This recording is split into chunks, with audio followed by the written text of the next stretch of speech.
प्रारंभ करते हैं। वंदो ज्ञानानंद कर नेमि चंद गुण कंद, माधव वंदित विमल पद पुण्य पयो निधि नंद। दोष दहन गुण गहन गन अरि करि हरि अरहंत, स्वानुभूति रमणी रमण जगनायक जयवंत। सिद्ध शुद्ध साधित सहज स्वरस सुधारस धार, समय सार शिव सर्वगत नमत हूँ सुखकार। जैनी वाणी विविध विधि वर्णत विश्व प्रमाण, स्यात् पद मुद्रित अहित हर करहु सकल कल्याण। मैं नमो नगन जैन जन ज्ञान ध्यान धन लीन, मैंने मान बिन दान धन ऐन हीन तन छीन। एह विधि मंगल करण ते सब विधि मंगल होत उदंगल दूर सब तम जो भानु द्योत। गुणस्थान विवेचन की कक्षा 8। और जो कल हमने विषय पढ़ा था, हमने कल का विषय पढ़ा था कि जीव के 5 भाव कौन से होते हैं, उनका स्वरूप क्या है, उन्हें असाधारण भाव क्यों कहते हैं, इसकी चर्चा हमने कर ली थी। इसमें मुख्य बात जो हमें ध्यान में रखने वाली है इतनी मात्र है कि जो 5 भाव है ये जीव के परिणामों पर निर्भर करते हैं। मतलब उपशम दशा में जीव के परिणाम वो औपशमिक भाव होंगे, क्षयिक दशा में जीव के परिणाम वो क्षयिक भाव कहलाएंगे। इस प्रकार ये 4 प्रकार की दशाओं में भाव, और जो पारिणामिक भाव है वो सदा जो निरपेक्ष कर्मों से सदा रहने वाला है, ऐसा भाव पारिणामिक भाव। ठीक है, इस प्रकार 5 प्रकार के भावों की चर्चा हमने करी। विस्तृत रूप से यदि आपको 5 प्रकार के भावों की चर्चा जाननी है, समझनी है, तो तत्वार सूत्र दूसरा अध्याय उसके प्रारंभिक सूत्रों में इसकी विशेष चर्चा है, और आप उसकी टीका इत्यादि आप पढ़ सकते हैं सर्वासिद्धि से, तो और विषय क्लियर हो सकता है। आगे हमने पढ़ा था निमित्त कारण और निमित्त नैमित्तिक संबंध किसे कहते हैं। निमित्त नैमित्तिक संबंध को यदि अपन आसान भाषा में समझे तो मात्र इतना है, क्या है निमित्त नैमित्तिक संबंध, कि कोई कार्य हुआ, उस कार्य के होने में निमित्त कौन बना, उस निमित्त की दृष्टि से जो कार्य हुआ उसको नैमित्तिक कहेंगे। जो कार्य हुआ उस कार्य में निमित्त जो बना, उस निमित्त की दृष्टि से उस कार्य को नैमित्तिक कहेंगे। और फिर ये कार्य हुआ उपादान, तो इस उपादान की दृष्टि से इस निमित्त को उपादेय कहेंगे। ठीक है, ये निमित्त नैमित्तिक संबंध और उपादान उपादेय संबंध कहलाते हैं। ठीक है, तो अपने को इतना मात्र समझना है कि निमित्त नैमित्तिक संबंध जो है वो क्या करता है कि जो नैमित्तिक कार्य है उसके साथ में निमित्त पदार्थ कौन सा है उसका ज्ञान कराता है। ठीक है, निमित्त नैमित्तिक संबंध में क्या समझ में आया कि जो कार्य हुआ उस कार्य में जो निमित्त बना वो निमित्त, और उस कार्य को निमित्त की दृष्टि से उस कार्य को नैमित्तिक कहेंगे। तो ये हो गया नैमित्तिक, ये हो गया निमित्त। इन दोनों में संबंध क्या है कि इस कार्य के होने में इसका सहयोग था, ये निमित्त नैमित्तिक संबंध कहलाता है।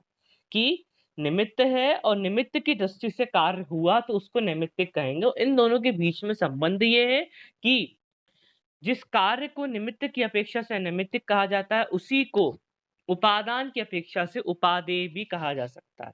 ठीक है, कि उपादान की दृष्टि से वो कार्य उपादेय है, निमित्त की दृष्टि से वो कार्य निमित्त है, ओ नैमित्तिक है।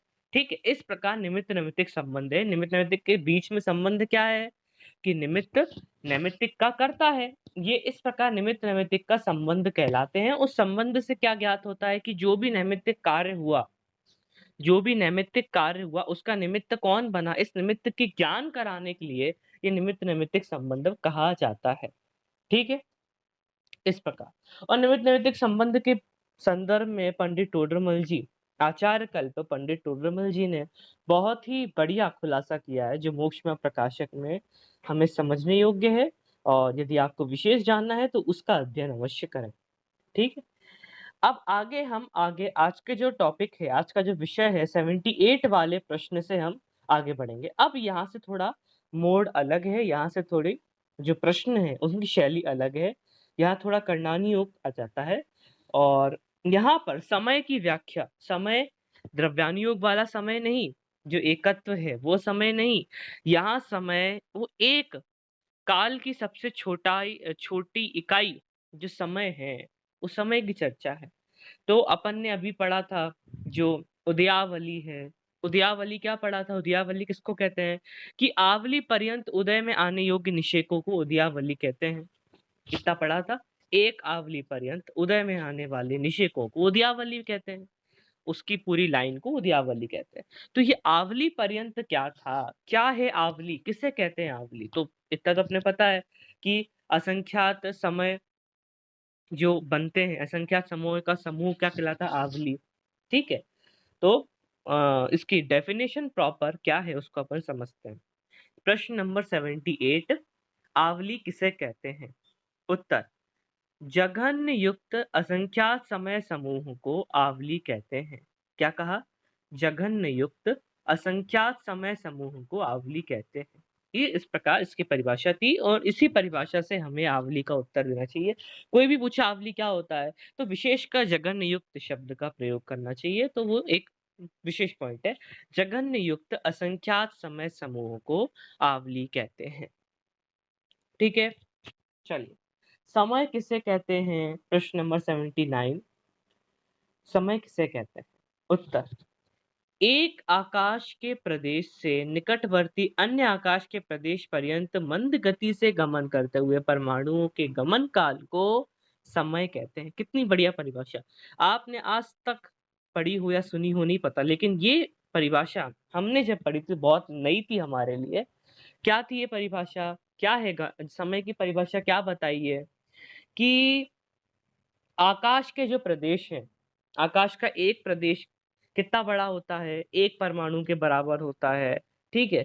तो वो सबसे छोटा जो इलाका है, कहें प्रदेश, सबसे छोटा होता है। एक परमाणु जिसमें समा सके, पुद्गल का एक सबसे छोटा परमाणु, उतना बड़ा एक प्रदेश होता है। वो आकाश के एक प्रदेश से दूसरे प्रदेश, एक प्रदेश उसके जस्ट बगल में दूसरा प्रदेश, तो एक आकाश के प्रदेश से निकटवर्ती मतलब बगल वाला अन्य आकाश के प्रदेश पर्यंत मंद गति से गमन करते हुए परमाणु को, ठीक है? मतलब अब समझ लो, उसको अपन थोड़ा एलोबरेट करें, थोड़ा बढ़ाएं, तो क्या बढ़ा सकते हैं अपन? आकाश का एक प्रदेश यहाँ समझो और एक प्रदेश यहाँ समझो। अब ये आकाश के दो प्रदेश हैं आजू बाजू। अब यहाँ से पुद्गल परमाणु को यहाँ तक गमन करना है। एक प्रदेश से दूसरे प्रदेश में पुद्गल परमाणु को गमन करना है। तो वो जितना समय एक पुद्गल परमाणु आकाश के एक प्रदेश से उसके निकटवर्ती दूसरे प्रदेश के बीच में मंद गति से गमन करने में लेगा, उसको एक समय कहते हैं। इतनी सी बात, ठीक है? क्या कि एक परमाणु दूसरे मतलब एक जगह से दूसरी जगह जाए या एक प्रदेश से उसके निकटवर्ती प्रदेश में जाए, मंद गति से जाए, उतना जितना समय उसको यहाँ से यहाँ तक जाने में लगता है, उस काल को एक समय कहते हैं। ये समय की व्याख्या है, इसको याद रखना। कोई पूछे समय कितना बड़ा होता है, क्या है वो? सेकंड है, यहाँ से पलक झपकाने जितना है, क्या है? तो उसका उत्तर मात्र इतना ही है कि आकाश के एक प्रदेश से निकटवर्ती दूसरे प्रदेश में एक परमाणु पुद्गल का जाने में जितना समय लगाता है, उसको एक समय कहते हैं। ये मेरे ख्याल से आपको बात क्लियर हो गई होगी। यह व्यवहार काल का सबसे छोटा अंश है, ठीक है? व्यवहार काल का सबसे छोटा, व्यवहार काल क्या होता है? पढ़ा होगा अपन ने, चलो बता देता हूँ। व्यवहार काल क्या होता है? घड़ी घंटा, मतलब घड़ी, एक घड़ी, दो घड़ी, एक मुहूर्त, दो मुहूर्त, 2 घंटे, 3 घंटे, एक दिन, 4-5 महीने, ऋतु, ये सब कुछ काय के अंतर्गत आता है? व्यवहार काल के अंतर्गत आता है, ठीक है? जो अपन व्यवहार से समय को नापते हैं, जिस भी तीर से वर्ष, संवत, वो सब किसके अंतर्गत आता है? व्यवहार काल के अंतर्गत आता है। तो ये समय की व्याख्या अभी अपन ने पढ़ ली। समय किसको कहते हैं ये अपन ने पढ़ लिया। अब 80वां प्रश्न है कि प्रदेश किसे कहते हैं? ऊपर आपने बता दिया कि आकाश के एक प्रदेश से निकटवर्ती दूसरे प्रदेश में। तो ये प्रदेश क्या होता है? ये तो आपने बताया नहीं, तो इसका उत्तर हर प्रश्न एक दूसरे से कनेक्टेड है। तो प्रदेश क्या होता है? इसका उत्तर एक परमाणु से व्याप्त आकाश क्षेत्र को प्रदेश कहते हैं। मतलब पुद्गल का एक सबसे छोटा परमाणु जितनी जगह ले उसको क्या कहते हैं? आकाश का एक प्रदेश कहते हैं। ठीक है? मतलब एक छोटा पुद्गल परमाणु जितना क्षेत्र जितनी अवगाहना ले, जितना क्षेत्र को कवर कर ले एक छोटा परमाणु, उसको क्या कहते हैं? प्रदेश कहते हैं। एक प्रदेश में अनंत परमाणुओं को अवगाहन देने की शक्ति है। एक प्रदेश में अनंत परमाणुओं को अवगाहन देने की शक्ति, ये बात भी है, क्योंकि एक के ऊपर एक भी आया जा सकता है। ये अवगाहनत्व गुण जो अपन ने पढ़ते हैं ना, 6 सामान्य गुण जो होते हैं, 6 सामान्य गुण में अवगाहन गुण जो होता है, उस अवगाहन गुण के अंतर्गत यही आता है कि एक प्रदेश दूसरे प्रदेश को अवगाहन, वो क्या कहते हैं? द्रव्यत्व शायद है, द्रव्यत्व नाम का गुण है। उद नहीं, परिणमन वस्तुत्व है। हाँ, तो उसमें अवगाहन देने की शक्ति जिसमें होवे, वो कोई ना कोई 6 में आता है, ख्याल में नहीं आ रहा। ठीक है? तो एक प्रदेश में अनंत परमाणुओं को अवगाहन देने की शक्ति है। तो पुद्गल का एक परमाणु जितनी जगह घेरे उसको एक प्रदेश कहते हैं। उस एक प्रदेश में अनंत परमाणु भी आ सकते हैं। इतना ख्याल में रखना, ये विशेष पॉइंट था। ठीक है? चलिए, अंतर्मुहूर्त किसे कहते हैं? अंतर्मुहूर्त किसे कहते हैं? पहली बात तो हम उच्चारण में गलती करते हैं। मुहूर्त मुहूर्त कहते हैं, अंतर मुहूर्त में मोक्ष चले गए, नहीं है। अपने को शब्दावली पे थोड़ा ध्यान देना, और पढ़ के भी अपन समझ सकते हैं वो क्या कहलाता है। अंतर मुहूर्त कहलाता है, ना कि अंतर मुहूर्त कहलाता है। ठीक है? तो अंतर मुहूर्त किसे कहते हैं? मुहूर्त में से एक समय कम शेष काल प्रमाण को भिन्न मुहूर्त कहते हैं। ये याद रखना, हमेशा भूल जाते हैं। जैन समाज में अधिकतर लोग अंतर मुहूर्त क्या समझते हैं कि एक मुहूर्त में से एक समय कम अंतर मुहूर्त कहलाता है। ऐसा नहीं है। 2 समय कम को अंतर मुहूर्त कहते हैं, एक मुहूर्त में से एक समय कम को भिन्न मुहूर्त कहते हैं। उस भिन्न मुहूर्त में से भी एक समय कम शेष काल प्रमाण को अंतर मुहूर्त कहते हैं। यह उत्कृष्ट अंतर मुहूर्त कहलाता है। ठीक है? 48 मिनट में से 2 समय कम अंतर मुहूर्त, 1 समय कम भिन्न मुहूर्त, और 48 मिनट बराबर 1 मुहूर्त। जो मुहूर्त के समीप हो उसे अंतर मुहूर्त कहते हैं। नाम कैसे पड़ा? अंतर मुहूर्त। जो मुहूर्त के समीप हो उसको अंतर मुहूर्त कह दिया। ठीक है? 2 समय कम था तो मुहूर्त के समीप था, इसलिए उसको अंतर मुहूर्त नाम दिया। इस प्रकार भी अपन एक विवक्षा समझ सकते हैं। और क्या है? आवली से अधिक और मुहूर्त से कम काल को अंतर मुहूर्त कहते हैं। इस प्रकार भी अपन समझ सकते हैं। क्या? आवली से अधिक और मुहूर्त से कम जो काल है उसको क्या कहेंगे? अंतर मुहूर्त काल कहेंगे। ठीक है? चलिए, आगे क्या है? एक मुहूर्त में, देखना समझना, एक मुहूर्त में 3773, हाँ 71 72 73, 3773 श्वासोच्छ्वास होते हैं। ये प्रमाण है। क्या? एक मुहूर्त में 3773 श्वासोच्छ्वास होते हैं। एक श्वासोच्छ्वास में असंख्यात आवली होती है। एक आवली प्लस एक समय, यह जघन्य अंतर मुहूर्त है। याद रखना, ये श्वासोच्छ्वास नहीं भी याद हो, ये बात याद रखना। जघन्य अंतर मुहूर्त क्या है? एक आवली प्लस एक समय बराबर जघन्य अंतर मुहूर्त। उत्कृष्ट अंतर मुहूर्त क्या है? 48 मिनट में से 2 समय कम, ये उत्कृष्ट अंतर मुहूर्त है। और मध्यम क्या है? कि एक आवली से 2 समय से लेकर 48 मिनट में से 3 समय कम, ये बीच का जो काल है उसको क्या कहेंगे? मध्यम अंतर मुहूर्त कहेंगे। इतना आपने को समझ में आ गया। ठीक है? ज्यादा कठिन नहीं है, ये बात याद रखनी। जघन्य अंतर्मुहूर्त क्यों उत्कृष्ट, और बीच वाला जो भी है वो उस मध्य में आ जाएगा। उत्कृष्ट अंतर मुहूर्त से एक समय कम और जघन्य से एक समय अधिक ऐसे मध्यम अंतर मुहूर्त असंख्यात होते हैं। क्या समझ में आया? उत्कृष्ट अंतर मुहूर्त से एक समय कम, जघन्य से एक समय अधिक। जघन्य क्या है? एक आवली प्लस एक समय। उत्कृष्ट क्या है? 48 मिनट में से 2 समय कम। उत्कृष्ट अंतर मुहूर्त में से एक समय कम और जघन्य से में से एक समय अधिक ऐसे मध्यम अंतर मुहूर्त असंख्यात होते हैं। कितने होते हैं? असंख्यात होते हैं। प्रश्न नंबर 82, मुहूर्त किसे कहते हैं? का प्रश्न उठा, मुहूर्त किसे कहते हैं? तो क्या कहा? 2 घड़ी 48 मिनट को मुहूर्त कहते हैं। पूर्व किसे कहते हैं? जो कहते हैं ना, इतने कोटि पूर्व की आयु थी, तो पूर्व किसे कहते हैं? तो 70,96,000 करोड़ वर्ष लाख काल को पूर्व कहते हैं। कितने? 70,96,000 करोड़। 70,96,000 और फिर करोड़ वर्ष काल को एक पूर्व कहते हैं। ठीक है, इतना क्लियर हो गया। ये सब ऐसे याद करने वाली थी, इसमें ज्यादा कोई समझने योग्य बात नहीं है। सागरोपम किसे कहते हैं? सागर किसे कहते हैं? क्या कहा? 10 कूड़ा कूड़ी अद्धा पल्योपम काल को सागरोपम काल कहते हैं। ठीक है, क्या? 10 कूड़ा कूड़ी अद्धा पल्योपम।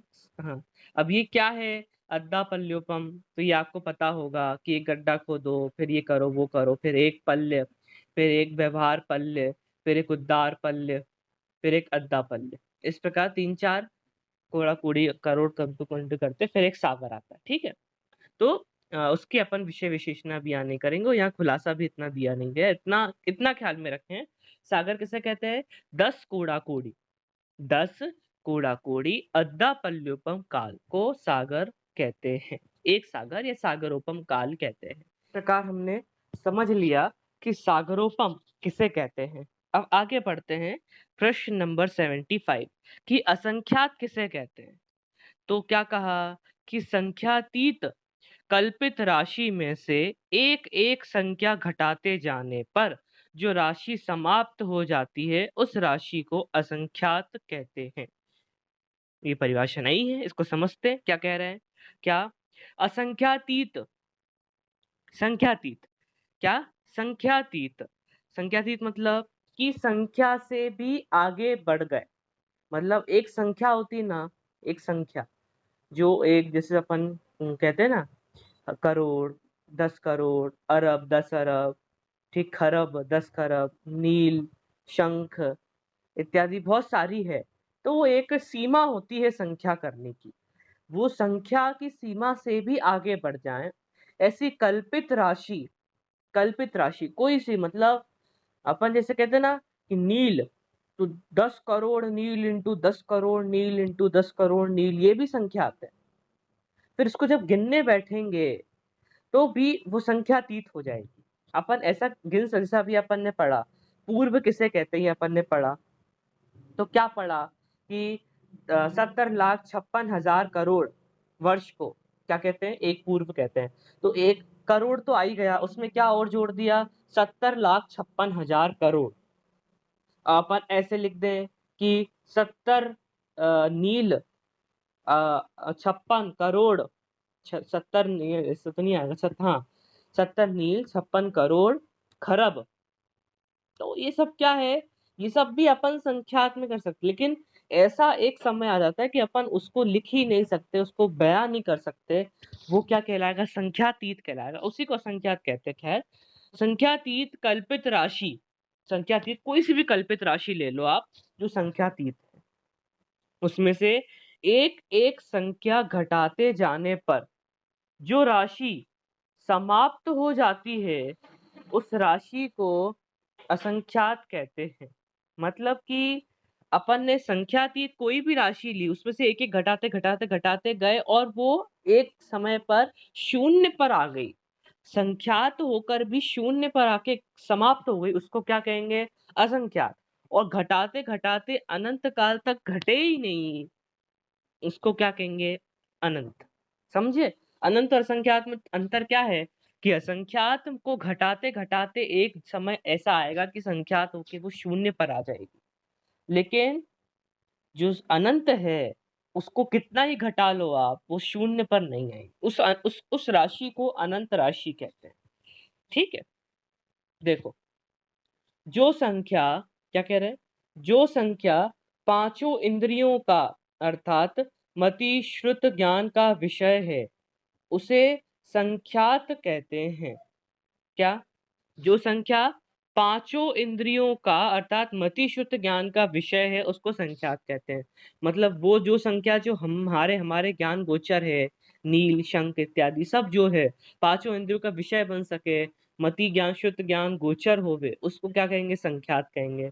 ये वाली परिभाषा खैर आप सभी ने पढ़ी होगी। मति ज्ञान शुद्ध ज्ञान गम्य संख्यात, अवधि ज्ञान मनपरय ज्ञान गम्य असंख्यात, केवल ज्ञान गम्य अनंत। ये तो पढ़ी होगी, लेकिन इससे जो पूर्व अपन ने पढ़ी कि घटाते घटाते शून्य पर आ जाए तो असंख्यात, और शून्य पर कभी आए ना उसे अनंत कहते हैं। ठीक है, इतनी बात क्लियर हो गई। देखो आगे और पढ़ लेते हैं। अवधि ज्ञान और मनपर्य ज्ञान गम्य संख्या को असंख्यात कहते हैं। जिसकी गिनती ना हो सके उसे असंख्यात कहते हैं। संख्यातीत राशि को असंख्यात कहते हैं। अब प्रश्न, अनंत किसे कहते हैं? ठीक है, अब ये प्रश्न करके अपन आज की कक्षा को विराम देंगे, क्योंकि फिर कल से समुद्घात की चर्चा है, वो थोड़ा नया विषय है, या फिर देखेंगे यदि समुद्घात भी आज हो जाए तो। देखते चलिए, अनंत किसे कहते हैं? असंख्यात के ऊपर केवल ज्ञान गम्य संख्या को अनंत कहते हैं। क्या कहा? असंख्यात के ऊपर, मतलब असंख्यात से भी आगे चले जाए ऐसी केवल ज्ञान गम्य संख्या को अनंत कहते हैं। नवीन वृद्धि न होने पर भी संख्यात या असंख्यात रूप से कितना भी घटाते जाने पर जिस संख्या का अंत ना आवे, मतलब एक अनंत की संख्या ली और उस अनंत की संख्या में कुछ भी नहीं जोड़ा, और उसमें से अपन ने संख्यात और असंख्यात निरंतर घटा रहे हैं, तो भी जिसका अंत ना आवे उसे उसे सक्षय अनंत कहते हैं। ठीक है, नहीं नहीं, उससे अक्षय अनंत कहते हैं। हाँ, उसको अक्षय अनंत कहते हैं। अभी अपन ने पढ़ा क्या असंख्यात किसे कहते हैं? कि संख्यात में से हम घटाते गए और एक समय पर वो असंख्यात में से हमने कुछ संख्या घटाई और घटाते घटाते वो शून्य पर आ गई, वो असंख्यात। अनंत में से हम असंख्यात संख्यात कितना ही घटावे और नवीन वृद्धि ना भी करें तो भी उसका अंत नहीं आता, उसको अक्षय अनंत कहते हैं। जैसे अनंत सिद्ध हुए हैं तो वो अक्षय अनंत है। ठीक है, जिस संख्या का अंत आ जाए उसको सक्षय अनंत कहते हैं। अब ये भी पॉइंट की बात है कि भाई अनंत भी कह रहे हो और सक्षय भी कह रहे हो। क्या?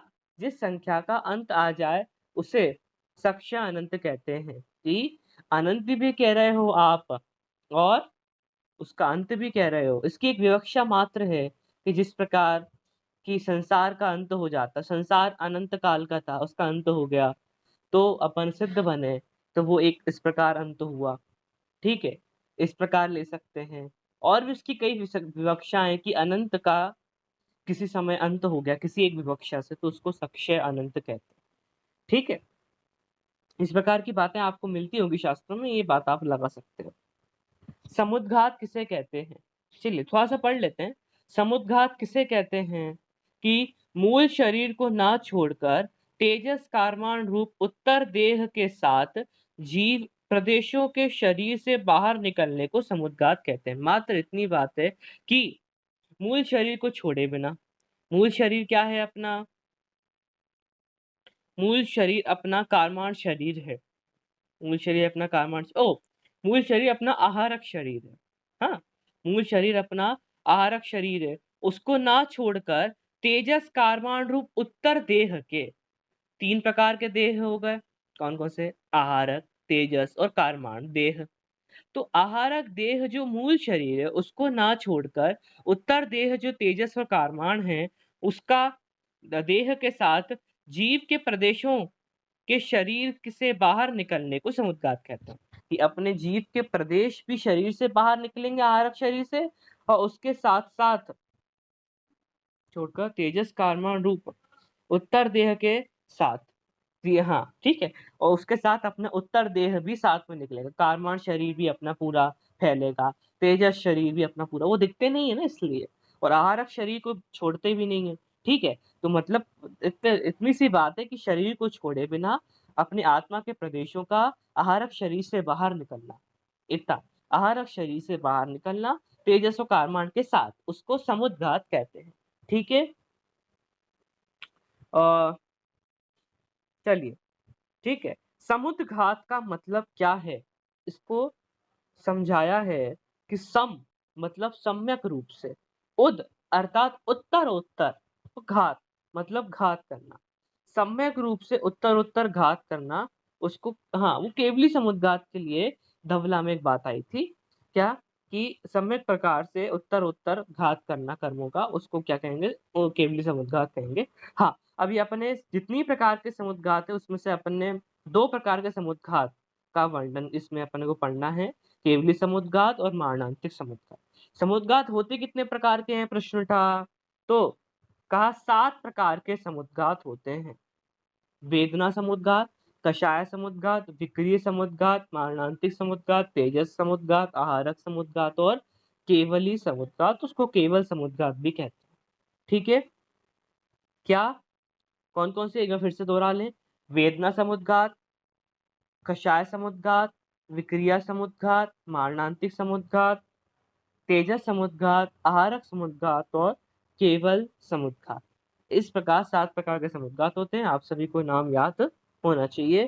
केवली समुद्घात क्या होता है इसकी चर्चा अपन कल करेंगे, और इसके क्या जो दंड कपाट प्रतर लोकाकार इत्यादि सबकी चर्चा अपन कल विस्तार रूप से करेंगे, और समुद्घात के नाम आपको ख्याल में रहना चाहिए। अभी की चर्चा में विराम करते हैं। कमेंट्स में आप बताइए कि आपको कोई प्रश्न हो तो आप निश्चित रूप से पूछिए। यहाँ पर एक बेल आइकॉन दिख रहा है, इसको आप दबाइए तो आप हमारे चैनल से सब्सक्राइब्ड हो जाएंगे।